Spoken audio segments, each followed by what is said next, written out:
Olá pessoal, vamos falar um pouco sobre laços de repetição.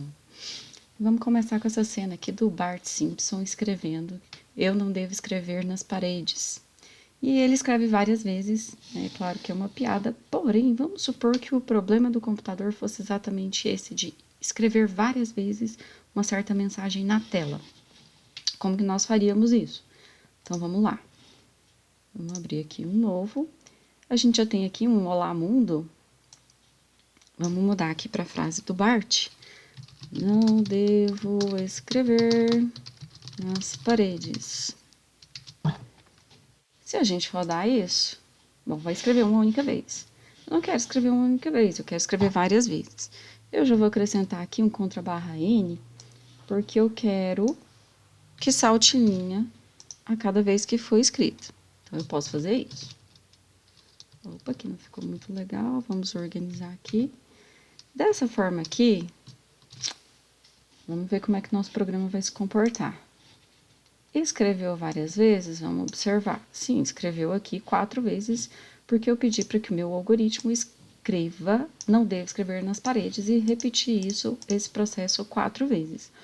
Ok, a gente consegue fazer isso, né? A gente consegue ir copiando e colando, porém não é uma situação confortável. Tá? A gente não deve fazer. Imagina que eu esqueço aqui, que eu cometo um erro aqui na frase, depois eu teria que corrigir em todas elas.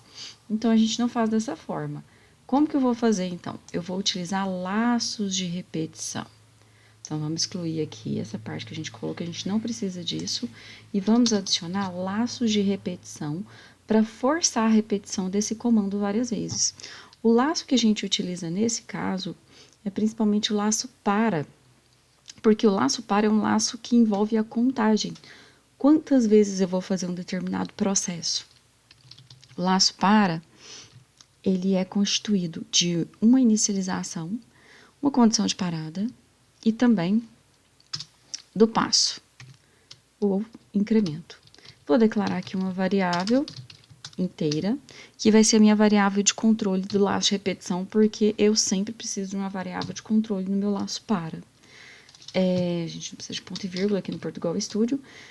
E vou inicializar a minha variável. A minha variável, ela vai começar do 1, enquanto a minha variável for menor do que 100. Então, eu vou escrever essa frase 100 vezes. Né? Imagina a gente copiando e colando 100 vezes. Não tem como. E aqui, em mais. Então, essa daqui é a inicialização. Essa daqui é a condição de parada. E esse daqui é o passo. Então, a minha variável i, ela começa do 1. Enquanto ela for menor do que 100, ela vai ser incrementada.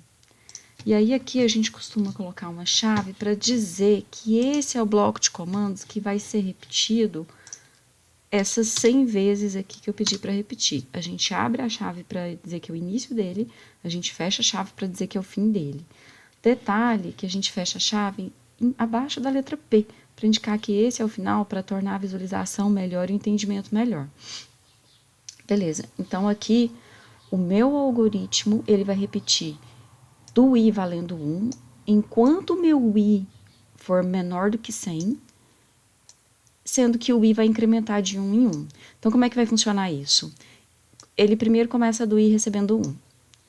Aí ele faz isso, né, imprime na tela, aí ele volta aqui para cima, incrementa o i e faz de novo o bloco de comandos. E continua nessa, incrementa, faz o bloco de comandos, incrementa, faz o bloco de comandos. Então, na primeira vez que ele faz a inicialização da variável i, ele não vai incrementar. A partir da segunda vez, aí ele já faz o incremento e executa o bloco, tá? Um detalhe importante que a cada vez que a variável i é alterada, é feito o teste da condição de parada. Tá? Então, é verificado se o meu i é menor. Eu vou colocar aqui menor igual a 100 para fazer 100 vezes, porque aí vai de fato de 1 a 100. Se eu colocar menor que 100, ele vai de 1 a 99, certo? Então, essa é a estrutura do meu comando para. Ele vai forçar a repetição de tudo que tiver aqui entre as chaves, pela quantidade de vezes que eu tiver delimitado aqui. Então, aqui eu usei a variável i para controlar. O meu i, ele começa do 1 e vai até menor ou igual a 100, né? Enquanto ele for menor ou igual a 100. partir do momento que essa condição se torna falsa, ou seja, a partir do momento que o meu i não é menor ou igual a 100, ou seja, ele é 101, aí ele para. Tá? Então, ele para de executar esse bloco aqui de comandos. Então, vamos executar aqui, não devo escrever nas paredes, ó. Não apareceu aqui o número, óbvio, porém, eu garanto que são 100 vezes. Tá com dúvida? Vamos, então, imprimir aqui o valor da variável i, só para a gente ver que realmente são 100 vezes. Então, eu vou adicionar aqui o valor da variável i, detalhe que eu coloquei fora das aspas, então vai imprimir o valor da variável. Se eu colocar aqui o nome da variável dentro das aspas, vai imprimir de fato o que está escrito, né, literalmente. Então, eu tirei aqui porque eu quero imprimir o valor da variável. Então, vamos lá, vou provar que são 100 vezes. Olha lá que bonitinho, então 100 vezes, como eu não coloquei nenhum espaço aqui, né, ficou junto aqui do não. Tá aí, 100 vezes imprimiu, não devo escrever nas paredes, e isso é um laço de repetição. Mas não é o único tipo de laço de repetição. Nós temos também outros laços de repetição. A gente tem o enquanto e a gente tem o faça enquanto, tá? Para esse tipo de situação em que eu tenho uma contagem, eu vou utilizar o para. Já numa situação em que eu não sei quando vai parar, eu utilizo o enquanto, tá? Então, vamos lá, vamos fazer aqui um outro algoritmo utilizando o outro laço de repetição, que é o enquanto. Vou declarar aqui uma variável inteira.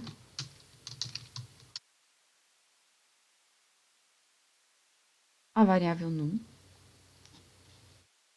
E vou pedir para o usuário informar essa variável. Qual que vai ser o objetivo aqui? Nós vamos pedir para o usuário digitar números. Quando ele digitar um número negativo, nós vamos parar. Então, nesse caso, eu sei quantas vezes o usuário vai ficar digitando o número, quantos números ele vai digitar, eu não sei. Então, se eu não sei, não seria apropriado usar um comando para, porque o comando para, ele envolve contagem e eu preciso saber a quantidade de vezes que eu vou fazer. No enquanto, eu não sei a quantidade de vezes, tá? Portanto, o enquanto é mais indicado nessa situação, porque eu não sei a quantidade de vezes. Detalhezinho aqui, ficou no lugar errado, né? Vamos colocar aqui no lugar certo. A declaração de variáveis, ela vem aqui dentro da função início, de preferência no comecinho da função início, para a gente identificar rapidamente as nossas variáveis. Então, vamos lá, né? O comando enquanto, ele tem essa sintaxe aqui. Eu preciso escrever a condição dentro do parênteses. No comando para, eu escrevi a inicialização, a condição de parada e o passo, né? O incremento. Já o comando enquanto, eu vou colocar somente a condição. No caso aqui, o que eu falei? A gente vai fazer enquanto o número for maior do que zero, maior ou igual a zero, né? O zero ele é admitido. Só quando o usuário digitar número negativo é que nós vamos parar a entrada de dados. Então, vamos lá. O que é para eu repetir, né? Enquanto esse não for maior ou igual a zero? É para perguntar para o usuário qual é o número, pedir para ele digitar, né? E fazer a leitura desse número. Então, vamos lá. Vamos aproveitar e vamos tirar esse escriva daqui, na verdade, né? Nós não vamos precisar dele. A gente já cola ele aqui para não ter que digitar o escriva. E vamos informar para o usuário o que a gente espera dele. Digite um número positivo, negativo para finalizar. Bom, sobre o zero a gente não falou nada para o usuário, né? Mas não tem problema. E agora a gente vai fazer o comando leia, pedir para ler e guardar na variável num. Perfeito. Tá, então eu vou... O que eu vou estar repetindo? Pedir para o usuário digitar o número e ler o número. E isso vai acontecer, tá? Então, aqui a gente está delimitando o bloco. Esse é o bloco de comandos que vai ser repetido enquanto esse num for maior ou igual a zero. O problema aqui, inclusive, a gente vê esse tracejadozinho está acusando um erro. Por qual motivo que está acusando um erro? Porque a minha variável num, ela não foi inicializada. Se ela não foi inicializada, como que eu vou testar uma variável que não contém um valor dentro dela? Então, eu preciso inicializar essa variável, tá? Eu poderia pedir para o usuário digitar o número aqui, inicialmente, antes de entrar do laço de repetição, né? Aí, no caso, o usuário mesmo estaria inicializando a variável, Mas nesse caso não vai interferir, eu vou inicializar aqui de fora, eu vou inicializar ela com o valor 1, né? Desde que eu inicialize ela com um valor que seja maior do que zero, maior ou igual a zero, não tem problema, vai entrar no laço de repetição. Tá? Nesse caso não vai impactar, mas às vezes eu preciso trazer essa inicialização feita pelo usuário para fora do laço de repetição. Então, o meu comando enquanto, ele vai forçar a repetição do bloco de comandos, que é tudo que está aqui dentro das chaves, por uma quantidade indeterminada de vezes. No caso aqui, o que vai delimitar o fim vai ser essa condição de parada aqui.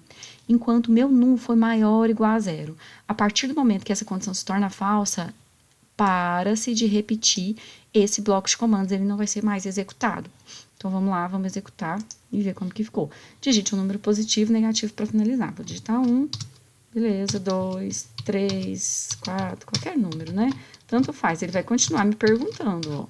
É um número indeterminado de vezes. Vou digitar 0, ele vai continuar, porque o objetivo é fazer com que o laço de repetição só finalize quando o usuário digitar o número negativo. Digitou o número negativo, programa finalizado e fim. Então, esse é o laço de repetição enquanto. Ele é bom para essa situação, mas ele não é o ideal nessa situação, porque eu tive que forçar uma inicialização da variável num lá em cima, tá? Então, nesse caso, o que que eu faço? Eu posso usar o comando faça enquanto.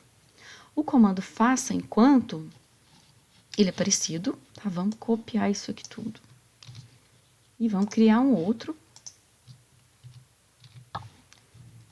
E vamos utilizar o comando faça enquanto. O comando faça enquanto, ele é a mesma coisa do enquanto, só que o teste dele é no final. Ele não testa antes. O comando enquanto, ele testa antes de entrar no bloco de comandos. E é por isso que a gente teve problema para resolver essa situação aqui. Tá? Então, esse aqui é o comando faça enquanto. Tá aqui o bloco de comandos que vai ser repetido. Tá aqui a condição de parada. Só que primeiro ele manda fazer, faça. Então, ele faz isso daqui pelo menos uma vez. Aí ele testa a condição. Ele vai testar a condição, ele já executou isso daqui. Então, a minha variável num, ela já foi digitada para o usuário. Isso significa que eu não preciso forçar uma inicialização meio estranha aqui. Eu forcei com a variável num começando em 1, né? Isso aí eu fiz uma forçação de barra. Nesse problema não teve nenhum impacto, não mudou a execução, porém, em alguns problemas pode ser desejável que eu só teste uma variável no final do bloco de comandos. Tá? Então, aqui eu tenho meu bloco de comandos que vai ser repetido e o teste da variável só aqui no final. O problema continua sendo o mesmo, tá? O usuário vai digitar valores até que um número negativo seja digitado e quando isso acontecer, o meu algoritmo vai finalizar. A diferença é que minha variável num, ela não precisou ser inicializada porque o meu teste é só no final. Quando chega aqui nessa linha, a minha variável num já foi digitada pelo usuário. Então, vamos executar, a gente vai ver que a execução vai ser a mesma, funcionou, né? Se não tivesse funcionado aqui, se tivesse aquele problema na inicialização, nem iria rodar, porque o Portugal Studio não roda quando não inicializa as variáveis. Então, vou digitar aqui números aleatórios, ele vai continuar, mas se eu digitar um número negativo, vai parar, programa finalizado. Então, esses são os 3 laços de repetição que nós temos no Portugal Studio. O para, que é um laço contado, eu uso quando eu sei a quantidade de vezes. Vamos voltar aqui no nosso para, tá? Então, aqui a gente está indo de 1 até 100, mas eu posso ir de trás para frente, eu posso ir de 100 até 1. Quando eu faço essa inversão de 100 até 1, eu preciso tomar 2 cuidados. O primeiro é que meu i, ele tem que diminuir. Tá diminuindo, né? De menos, menos, porque é menos 1 e menos 1. E outra coisa, não é enquanto ele for menor igual a 1. Porque como que, se ele começa do 100, como que ele pode ser menor igual a 1? Ele não pode, ele começou do 100 e vai diminuir de 1 em 1. Então, aqui eu preciso virar o meu sinal. Tá? Eu vou virar o meu sinal enquanto o meu i for maior ou igual a 1, que começou do 100. Né? Então, começou do 100, aí ele vai 100, 99 e assim por diante. Vamos rodar aqui pra gente ver como que fica. Tá lá, belezinha, foi do 100 até 1. Outra coisa também, eu não preciso ir de 1 em 1. Eu posso ir de 2 em 2, por exemplo, 3 em 3. Aí, nesse caso, a gente faz assim, i recebe i menos 2. Nesse caso aqui, menos porque eu estou indo de trás para frente, mas poderia ser mais também. E aí, novamente, ó, ele não chegou até 1, porque aqui a gente está fazendo de menos 2 em menos 2, então ele não vai poder chegar no 1. Ok. E do mesmo jeito que eu uso esse para aqui, eu posso utilizar também um laço enquanto de contagem, nada me impede, tá? Só que eu tenho que ter alguns cuidados adicionais. Vamos fazer aqui. Eu vou usar um laço enquanto para realizar uma contagem. Enquanto a minha variável i for menor, igual a 100. Tá? Vamos começar com aquela que a gente já tinha feito. Enquanto a minha variável i for menor ou igual a 100, eu vou escrever aqui vou fazer só um escreva aqui, né? Vou imprimir aqui a minha variável i e vamos colocar aquela frase: não devo escrever nas paredes. Alto de linha aqui, para não ficar tudo junto, né? Imprimiu em cada linha. Certo. Fiz. Já tá acusando o erro aqui. Eu tenho... Primeiro erro que ele vai me indicar aqui, vai me dizer que eu tenho que fazer, é que eu preciso inicializar a variável. Eu nunca testo uma variável que não foi inicializada. Então, ótimo, eu vou ter que inicializar a minha variável. Eu vou inicializar em 1, né? Beleza, resolveu o problema. Só que tem mais um erro aqui. Vamos executar pra gente ver qual que é o erro. Olha só. Tá sempre imprimindo o valor 1 e não para, tá? Por que que não para? Porque a condição de parada, ela nunca vai ser atingida, porque a minha variável i começa do 1 e ela não progride. Ela não tá indo para frente nem para trás, não tá acontecendo nada com ela. Ela continua no 1. Aí é o cuidado adicional que a gente tem quando a gente utiliza o enquanto. Quando você utiliza o enquanto para fazer um laço de repetição que é contado, que tem uma quantidade de vezes, você sempre tem que observar a inicialização da variável, que é o que nós fizemos, e também o passo, tá? A gente tem que fazer o passo. Aqui, no caso, o passo é i mais, a minha variável vai ser incrementada, ela vai de 1 em 1. Se eu não fizer com que a minha variável caminhe para que essa condição se torne falsa, o meu laço de repetição ele se torna infinito. Então, aqui é enquanto o meu i for menor ou igual a 100. Significa que eu preciso forçar o meu i a caminhar no sentido do 100. Ele precisa chegar no 100, na verdade, ele precisa chegar no 101, ou 102, ou 103, para que pare o meu laço de repetição. Então, beleza. Agora sim, tá? Então, quando eu utilizo o enquanto, eles são completamente análogos os laços de repetição. Se eu uso um, eu consigo usar o outro também para resolver o mesmo problema, mas existem situações em que cada um é apropriado. Quando a gente utiliza o enquanto, né, numa situação de contagem, a gente tem que cuidar disso, da inicialização e do passo também. Geralmente, o passo a gente coloca no final, o último comandinho antes do encerramento do bloco de comandos, tá? E ele tem que ir dentro do bloco de comandos para que ele seja repetido várias vezes, para que a minha variável, ela continue caminhando, certo, pessoal? Então, é isso sobre laços de repetição.